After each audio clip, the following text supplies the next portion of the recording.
Well, I congratulate those of you who are here because I know it's the last day of the Congress, and many people have left already. As Peter mentioned, the title of the talk is "You Won't Believe What You See." What I'm going to do for the next 30 minutes is go through and explain with the newest technologies some background information that I think is really important to understand why we're going to see what we're going to see. If we look at the HDlive Flow rendering, that's the proper name for the Voluson E10. The machine allows us to use two different kinds of probes. One is the mechanical probes, which represent these numbers here. They're endovaginal as well as abdominal. And of course, the difference with the mechanical probe versus the electronic probe is that the beam is steered mechanically, as you see here on the upper left-hand corner. And with the mechanical probes, we can take and obtain what's called a stick acquisition. The electronic probe, it has the ability to take and do real-time 4D, E-stick, which we'll show you, and stick. So we have the capability in real-time and color to use these three modalities, whereas with a traditional mechanical probe, we can use simply the stick modality. Now, if we look at the color rendering formats, let's look at this. Maybe we can drop the lights down now if that's... we're going to get dark here in a minute, but it'll be to our advantage. Okay, now what we have, when we look at traditional color Doppler, as we look at the heart, for example, on all of your systems, if you happen to have this system, they have what's called a color surface, a color light, a color max, and a color X-ray. Now, these formats are helpful, but what you see is you see blending of the color, and while you can see certain structures, it's nothing like what we see here with HDlive, and we'll see in a few moments the degree of detail and actually anatomy of the fetal heart that we've never seen before. Now, the format for presenting the HDlive Flow is with a color flow mat that shows, of course, the direction of flow in red and blue, or what's called a monochrome format. And the monochrome looks like an angiogram. If you were to use an angiogram and inject dye and you colored it, it would look like this on the right. Now, with the HDlive Flow rendering, you also have the opportunity to have different combinations of colors. This is the one that's intriguing to me. I don't know, it's like chocolate brown and ketchup. But we have the blue, the red, we have all these different variations, and it depends on what you're trying to see and what you're trying to highlight as to how it may manifest on the machine as you scan the particular patient. Of course, we have the opportunity with what's called monochromatic and color flow mapping to see the glass body, and this is simply a different way of trying to merge the grayscale image with the color flow mapping to give some perspective. Here's an example of a four-chambered view with the interventricular septum. Here's a little pericardial effusion. We see fluid, for example, along the apex of the heart. As it moves, color picks this up as well. Okay, we're going to look at the three modalities that are involved with imaging with the Voluson E10. First is real-time 4D. Now, I'm going to spend a few moments going over some of the technology to help you understand what's being done. I think it's really important because many times we simply put a probe on and we don't understand why it's working the way that it is. So let's discuss that as I go through this, and I'll point out the pros and the cons, the benefits, the drawbacks of the three different types of technology. Now, with the real-time 4D, for the very first time, we have the opportunity of having a very fast acquisition speed. And you can see this is the transducer, and what really happens, it's moving through the field very rapidly. And in doing so, it allows one to take and create a single volume of data. So this volume allows us to look at all of the structures within that volume. And the system records up to 30 volumes per second, or even a little bit higher, a little bit lower. Now, the problem with color Doppler, as we'll see in a moment, with the 4D, the real-time 4D, is that while you see the color on the screen here, this is a 20-week fetus, because of the volume rate being slowed down when it's acquiring color information, you don't really see distinction between systole and diastole. So it has a low volume frame rate when the color is activated. And this is illustrated by this clip. It's a 13-week fetus. You can see on the left the aortic arch pop into the view with the ventricle, but because the volume flow rate or the volume frame rate is so low, you don't see a nice transition between systole and diastole. So if you were to take and use the color with the 4D algorithm or the 4D probe, so to speak, you would see segments of the heart cycle, but not the heart cycle as it should be seen. So for the most part, we would not use real-time 4D for color. It's there, and I'm sure next year they'll have some sophisticated algorithm that will maybe change what they do. But for the most part, while the 4D is very important for looking at faces, for example, or the heart in real time, we don't really use it for the color. So the next concept is stick. Now, as we remember, we've all used stick. Stick was introduced a number of years ago. It's a mechanical sweep, and here let's take and just do this and see what happens. So we sweep once through a distance, and then the corresponding image is constructed. With the electronic probe, the same thing occurs, but it's done electronically. So what we'll see as we look at some examples of the stick, the color rendering is really very exquisite with the stick approach using the electronic probe. Now, we have to understand, of course, that with the stick, we have several things that work against us or in harmony, depending on what we're trying to do.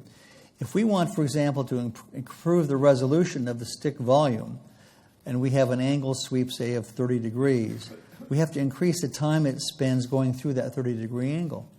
If we want to decrease the artifact, because the fetus moves or mother maybe breathes or something occurs, then we have to decrease the time of the sweep through the 30 degrees, and so we have a lower resolution. So we have to balance the angle, the time spent going through a certain area of the sweep, either decreasing it or increasing.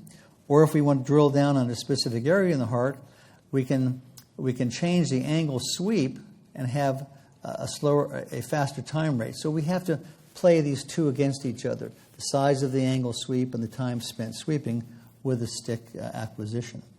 So let's now look at some examples of stick with this new color rendering technique. We're going to now look at the first trimester. This is an 8-week heart. Let's do this right here. So you can see it. It's interesting. This is with an endovaginal probe, the RIC 6-12. You see some basic structures that are present in the 8-week heart. It's pretty fascinating when you start looking at how the heart evolves and develops.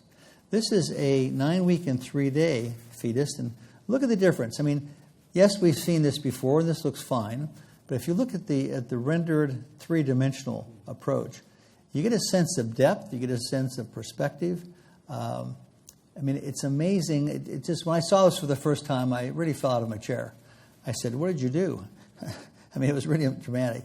Now, here's an example. Now, this is 11 weeks and 4 days. I've spun the heart on the right. You can see as we go around in a circle. Look at the arteries coming off, the vertebral arteries coming off the aorta. You can see the corresponding ductal arch, the vessels going to the head, the pulmonary artery, the venous return. I mean, this is part of the renal artery right here. This is a little 11-week and 4-day fetus. I don't know if you've ever seen this before, but looking at it this way allows us to see great detail of how the heart's constructed and the vessels at 11 weeks and 4 days. This is amazing to me. And so this is quite dramatic. Here is 11 week, 4 days. Again, what we've done here, we've used the glass body. Again, what do we see? Say, for example, and I've had situations where I've looked at the 11 or 12-week fetus, and because of position, it's difficult to get a cross-section of the chest if the fetus is lying like it is here, head up, for example. Well, with this new technology, we simply can acquire a sweep of the vessels when your beam is coming down in this direction, for example, and reconstruct it.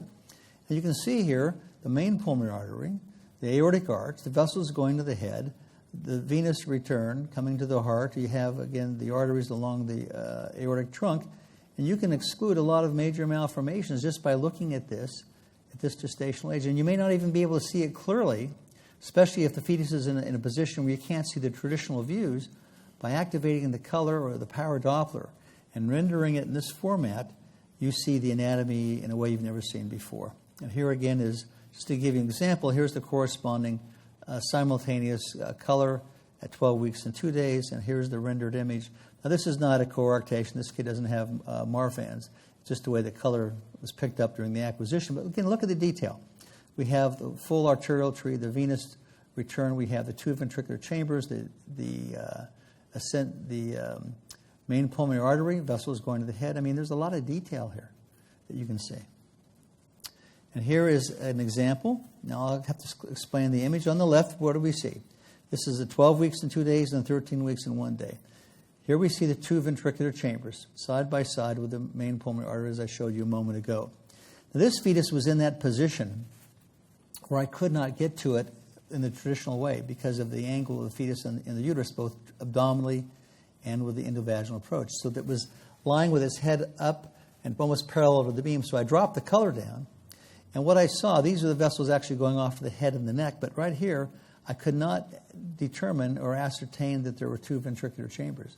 So it was a fetus with a single ventricle. And, of course, this was confirmed a week later when the fetus came back, was in a different position. But this is how we picked it up when we did the examination, by using this color rendering and saying, wait a second, I don't see two ventricles here. I see one.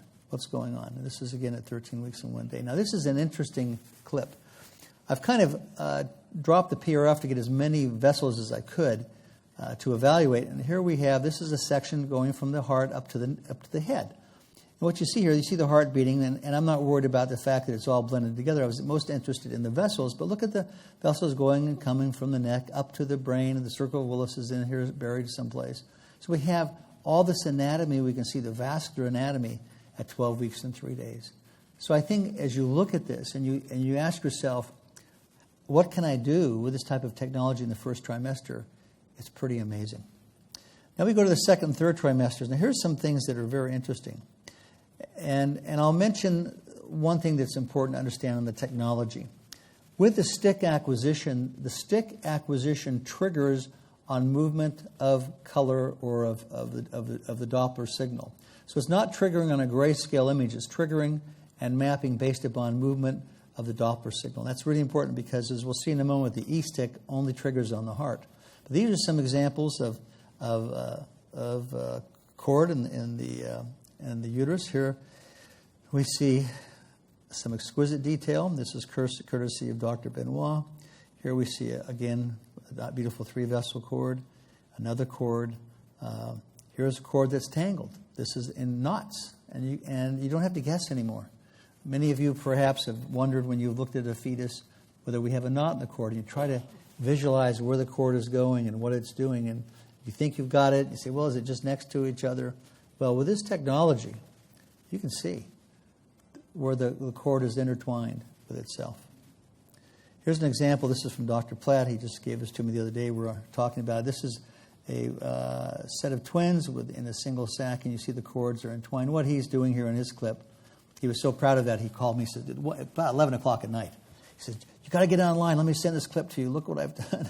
And it just basically, the cord is intertwined, and he's just playing with the shadows to show what happens. But again, very helpful, very informative. Here's the placenta. When you're looking, for example, at the cotyledon pattern, or if you're looking at a case in which you wonder whether or not there could be a problem with the vessels growing into the wall of the uterus because of the vascular pattern that you often see with that type of situation, this will be helpful to you. Here's one showing the pulmonary veins and the chambers of the heart. Again, some detail that would be helpful. And again, as I mentioned, with the abdominal probe, we have the color flow mapping on the left, where it has the colors and the monochromatic on the right. Here's an example just to show you some of the detail. This is, of course, a 5-chamber view simultaneously on your left. The image looks very nice.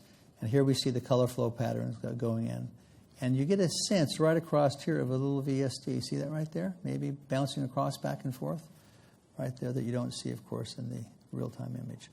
Now, here's an interesting case. This is a fetus that had narrowing of the pulmonary artery as it left the right ventricle and increased flow through the ductus arteriosus. And what was interesting was how it lit up very nicely as it had aeosing occurring. And you can see it kind of built within the actual outflow tract here. Now, these are the two color renderings showing what it looks like without the HDlive. And you get a hint of it right here, but really with this you see it very nicely. And this would also light up, for example, say you had a case of pulmonary stenosis or aortic stenosis. You might see in the map, if it were there, you'd have, again, the aeosing built within the actual rendered image. Here's a case of a ventricular septal defect. On the left, you have the ventricular chambers, and there's nothing crossing right here, as you see, and these are the main pulmonary artery and the arch behind it. Here on the real-time color, you get a sense of some blue here, but the balance was set low. And if you didn't have the balance set at the proper level, you'd miss the VSD, but if you looked at this simultaneously, you'd see this big chunk of color between the ventricular chambers. This is where the VSD is, and if we simply change the balance, we see the shunting across the septum, as we see here. Again, here's the same image showing the VSD right here, and this is the area where the pulmonary stenosis, see the narrowing occurring right here. Okay, now we're going to finish with E-stick, and then I'll finish showing you a detailed evaluation of some vascular structures in the heart that you've never perhaps seen before. Now, the E-stick is very interesting. The E-stick triggers on the heart rate, so you can't use it in the cord or other vascular structures in the placenta because it's triggering on something entirely different. So it triggers on the heart rate based upon the grayscale image. And what it does, the first thing that occurs is the computer in this magic box, I call it, analyzes the heart rate and says, okay, how fast is the heart rate going? What's the RR interval? And from that, it will then determine the size of what's called a subvolume. A subvolume is a simultaneous recording of a certain area within the structure, the heart, for example, that you want to see. And it then determines the size of the subvolume, and then it sweeps through the area of the heart and captures subvolume. That's what this represents right here. And in doing so, you can go through this area more quickly, and you also can have more unaltered information, so to speak. You don't have artifact. Now, if the fetus does move or does have some movement, you will pick up, for example, some artifact. I'll show you that in a moment. Here's what happens. So the machine identifies the fetal heart rate, computes the width of the subvolume. Here's the subvolume right here. This would represent a subvolume. And then it acquires the subvolumes. And what's good about the subvolumes is you don't have to worry about the length anymore like you do with stick, because a subvolume is a subvolume is a subvolume, and it doesn't care how far it travels. It can go from the stomach to the neck or the toes to the top of the head. So that there's no effect on the clarity of the image. And once the subvolumes are collected, it compiles them into a single volume, and then you have your volume for study. But there is a small potential, if the fetus moves a lot, that the subvolumes, as you see, they don't stitch together. So if we contrast the stick color, the E-stick color, we have less movement artifact with, it should be the other way around. We have less movement artifact with the stick. Back it up. We have less movement artifact with the E-stick compared to the stick, but we have sweep angle dependent, and where this is not sweep angle dependent with the E-stick. Now here's an example of E-stick at 13 weeks. You see all the structures, but not the same clarity as we saw with the stick acquisition. And we'll see in a minute that there are little differences. Here we have at 20 weeks. There's a lower PRF and a higher PRF, so depending on what you're trying to accomplish. But again, what we're seeing are basic important structures, the outflow tracts of the heart and the venous flow into the heart. Here we have 25 weeks. Here we have 25 weeks again, and 33 weeks, and 35 weeks. Now, if we compare now stick with E-stick, what do you see? The stick has more detail. So the stick is on the system, and so you can toggle between a stick acquisition of color or an E-stick acquisition of color. And so while we see the basic details, and it depends on what you're trying to accomplish, the stick acquisition will, for the moment, will always give you some more detail. Now let's do this. And finally, the question might be asked, why examine the heart with the HDlive Flow rendering? Let me share with you an example of a fetal heart from 25 weeks and show you some anatomy that we've never really seen before. What we have on the left is a labeled image of the video clip on the right. Here we see the main pulmonary artery, the left ventricle, and the pulmonary veins. This is a graphic display of the rotation of the heart. If you look over here on the right, you can see for the very first time the pulmonary veins coming off the left atrium. In the past, we've only been able to see 2 pulmonary veins. In this format, we can see 3, and if we rotate it a little bit more, we can see 4. Let's rotate the heart now a little bit more towards the right. We now see the right and left ventricles. the appendage of the right atrium, the main pulmonary artery, the left pulmonary artery, and again, the two pulmonary veins. Let's see over here on the right, you'll see what I'm mentioned. Here are the two pulmonary veins.